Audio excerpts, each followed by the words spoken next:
tiramisu. You think it's ancient. Layers of espresso-soaked ladyfinger biscuits. Mascarpone cream. A dusting of cocoa powder. Served in every Italian restaurant in the world. Associated with centuries of Venetian culinary tradition. It isn't centuries old. It isn't even 50 years old. Tiramisu was invented in 1969. In a restaurant. By a pastry chef named Roberto Linguanotto, working at Beccherie in Treviso, a city in the Veneto region of northern Italy. That's the documented origin. One man. One restaurant. 1 year that is well within living memory. But that's not the story you've been told. Because the story you've been told involves medieval brothels, Renaissance energy tonics, Venetian doges, and centuries of culinary heritage. A mythology so elaborate and so widely repeated that it has completely displaced the actual history in popular consciousness. That mythology was not created by historians. It was created by a combination of competing restaurateurs, regional tourism boards, a dairy industry with a mascarpone product to sell, and food writers who repeated the romantic version because it was more interesting than the truth. And here is the corporate layer that nobody mentions. Mascarpone, the defining ingredient of tiramisu, is not an ancient artisanal cheese. It is an industrial dairy product that became widely available in the 1960s because Italian dairy manufacturers industrialized its production. The timing of tiramisu's invention is not coincidental. The dish was possible because the ingredient had just become commercially accessible. This is not a dessert story. This is a story about how a single restaurant dish became a global phenomenon, acquired a fake ancient history, and was then claimed, contested, and commercialized by every party with a financial interest in the outcome. Roberto Linguanotto was a pastry chef. He arrived at Beccherie in Treviso in the late 1960s. The restaurant was run by Alba and Adu Campeol. According to the most documented account, supported by the Campeol family, by Linguanotto himself in interviews conducted before his death, and by investigative food journalists who have traced the recipe's paper trail, tiramisu was developed at Beccherie sometime around 1969. The origin story varies in its details depending on who is telling it. One version, Linguanotto accidentally dropped Savoiardi biscuits into a mascarpone mixture and found the result pleasing. Another version, the Campeols developed it collaboratively as a house specialty. A third version, favored by the Campeol family and supported by Alba Campeol's own public statements before her death in 2021, places the creation firmly within the restaurant's deliberate menu development.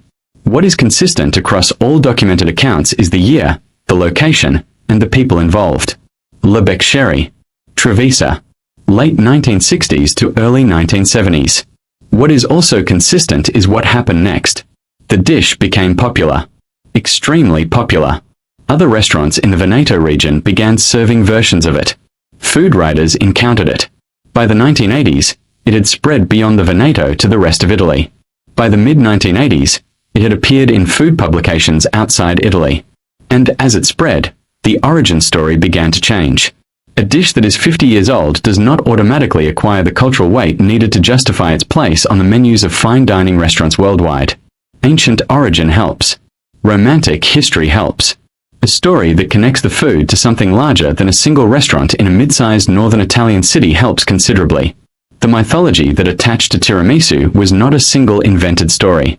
It was a gradual accumulation of competing claims, romantic associations, and folk history that layered over the documented origin like geological strata. The most persistent myth is the brothel story.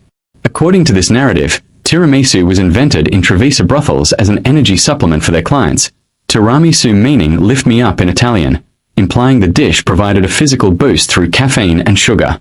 The story is colorful. It is completely undocumented. No historical record of brothel tiramisu exists. Historians who have specifically investigated the claim have found no contemporary accounts, no menu records, no documentary evidence of any kind. The story persists because it is interesting. And because an interesting story is worth more than an accurate one when the goal is to make a dish feel significant. A second myth connects tiramisu to the Venetian doges, the historical rulers of the Venetian Republic, and places its origin in the Renaissance. This version appeared in food writing in the 1980s and 1990s. When tiramisu's international popularity was expanding and writers were constructing context for it. It is not supported by any primary historical source. No 16th century cookbook contains a tiramisu recipe. No Doge's kitchen record mentions it. The Renaissance origin myth was borrowed cultural prestige. applied to a dish invented when the Apollo moon program was in progress. Here is the corporate element that the mythology entirely ignores. Tiramisu requires mascarpone. Mascarpone is not an optional component. It is the structural and flavor center of the dish. Without mascarpone, you do not have tiramisu, you have a different dessert. Mascarpone is a triple cream cheese, technically a fresh cream cheese with a fat content of approximately 75%. It is produced by acidifying heavy cream with tartaric acid or citric acid, and heating it gently until the fat globules coagulate. The resulting curd is drained through cloth to produce a dense, silky cream with a mild, slightly sweet flavor. Historically, mascarpone was produced in Lombardy, the region around Milan, as a seasonal product. Made in autumn and winter when cream was richest. It was a local specialty. Not widely distributed. Not commercially available at scale. This changed in the 1960s. Italian dairy manufacturers began producing mascarpone industrially. Standardized production methods. Refrigerated distribution chains. Commercial packaging. By the late 1960s, mascarpone was available beyond Lombardy for the first time in its history. La Beccherie is in Treviso, in the Veneto, not Lombardy. The commercial availability of industrially produced mascarpone in the Veneto was a prerequisite for tiramisu's creation. If Linguanotto and the Campeols had attempted to create this dessert 10 years earlier, the primary ingredient would not have been readily available to them. The timing of tiramisu's invention is a direct consequence of the timing of mascarpone's industrial production and distribution. The dairy industry did not invent tiramisu. But the dairy industry's decision to industrialize mascarpone production created the conditions under which tiramisu could be invented. This is the same structural relationship that exists between Clorox's acquisition of Hidden Valley Ranch and the ubiquity of ranch dressing. Between Kraft's processed cheese industrialization and the possibility of boxed macaroni and cheese. An industrial ingredient decision enables a food product that then becomes culturally significant, and whose industrial origins are erased from its public history. As tiramisu's global popularity grew through the 1990s and 2000s, the financial stakes of its origin story became significant. The city of Treviso had a legitimate claim. The documented origin was there, at La Beccherie. The Campeol family had a legitimate claim. They had created and developed it. Roberto Linguanotto had a legitimate claim. And several other Veneto restaurants that had served early versions began asserting their own claims. None of these parties had trademark protection for the dish. Tiramisu had spread too quickly and too informally in its early years for anyone to have established proprietary rights before it became generic knowledge.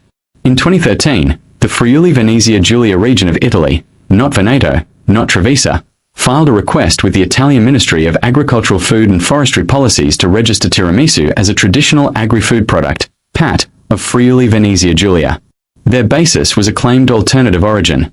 A restaurant in Tolmezzo, in the Carnia region of Friuli, allegedly served a version of tiramisu in the 1950s. This claim was disputed, documented, and eventually partially resolved. The Italian ministry granted PAT status to both Veneto and Friuli-Venezia Giulia in 2017, an unsatisfying outcome that formally acknowledged the dispute without resolving it.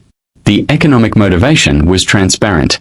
PAT status, recognition as a traditional regional product, carries genuine commercial value in Italian food tourism, export certification, and product labeling. A region that can claim tiramisu as its traditional product has a marketing asset worth millions of euros in food tourism revenue. This is origin mythology in its most explicit commercial form. Not a romantic story told by food writers. A government certification dispute driven by regional economic interest. Tiramisu's transition from regional Italian specialty to global default dessert was not an organic cultural process. It was driven by the Italian restaurant industry's international expansion and by food manufacturers who recognized a commercially scalable product. By the 1990s, tiramisu appeared on Italian restaurant menus across the United States, the United Kingdom, France, Germany, Japan, and Australia. The dish's visual simplicity, layers visible in a glass, cocoa dusted on top, made it highly photogenic in an era when food presentation was becoming a restaurant marketing tool. Food manufacturers responded to the demand.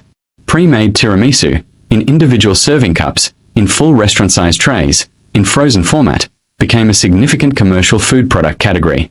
Companies including Bindi, Mio, and dozens of smaller producers began manufacturing tiramisu at industrial scale for restaurant wholesale and retail grocery distribution. These industrial tiramisu products are not made with the same ingredients as the original. Commercial mascarpone substitutes, cream cheese blends, modified fat emulsions, replace the original triple cream cheese. Pasteurized egg products replace raw egg yolks. Artificial coffee flavoring replaces espresso. Stabilizers and preservatives are added for shelf life. The result is a product that carries the name and the visual appearance of the original, but has undergone the same industrial substitution that defines processed food across every category covered on this channel. The tiramisu in a restaurant across the street from you right now is almost certainly not made with authentic mascarpone, hand-whipped zabaglione, and freshly brewed espresso.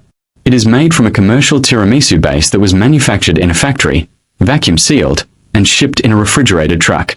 The dish that is 50 years old has already been industrialized. The industrialization of tiramisu created a secondary market competition, mascarpone. As tiramisu became globally recognized and the ingredient became central to the dish's identity, Italian dairy brands with mascarpone products began positioning themselves around tiramisu's cultural cachet. Galbani, one of Italy's largest dairy companies, now part of the Lactalis Group, produces mascarpone and has consistently marketed it in the context of tiramisu recipes. Their marketing materials, recipe partnerships with food publications, and retail packaging all emphasize the connection between their product and the world's most recognized Italian dessert. Belgioioso and other American producers of Italian-style cheeses entered the mascarpone category specifically as tiramisu's American market expanded. The recipe demand drove the ingredient market.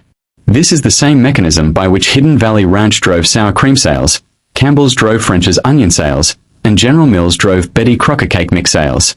A dish becomes culturally essential. The dish requires a specific branded ingredient. The ingredient manufacturer benefits from the dish's cultural position without having to invest in the cultural infrastructure that created it. Galbani did not invent tiramisu. Roberto Linguanotto invented tiramisu. But Galbani benefits from tiramisu's existence in every market where they sell mascarpone. The recipe is the advertisement. The ingredient company collects the revenue. Tiramisu is a real dish. Its flavors are real. The pleasure of eating it is real. The Italian culinary tradition that produced it is real. But the ancient history it is usually given is not real. There are no Renaissance-era tiramisu recipes. No Venetian doge ever ate it. The brothel story is undocumented romantic fiction. The dish is 55 years old. It was invented by a pastry chef in a Treviso restaurant in a year when men were walking on the moon. Its rapid ascent to global culinary prominence was enabled by the industrial production of mascarpone, amplified by the international expansion of Italian restaurant culture, formalized by competing regional trademark claims worth millions in food tourism revenue, and then industrialized by food manufacturers who replaced its original ingredients with commercially scalable substitutes. The ancient mythology serves multiple commercial interests simultaneously. It increases the perceived cultural value of the dish. It supports premium pricing in restaurants. It validates the regional PAT certification disputes. It gives food writers a romantic origin story that drives engagement. None of the people who benefit from the mythology created it deliberately. It accumulated gradually, the way corporate food mythology always does, through repetition, through the preference for interesting stories over accurate ones, and through the commercial incentives of everyone in the supply chain to make the product seem more significant than its actual history warrants. Roberto Linguanotto made something good in 1969. It didn't need a fake history to be worth eating. But it got one anyway. Because good food and corporate interest always find each other eventually. Let us know in the comments what we should cover next. Thanks for watching.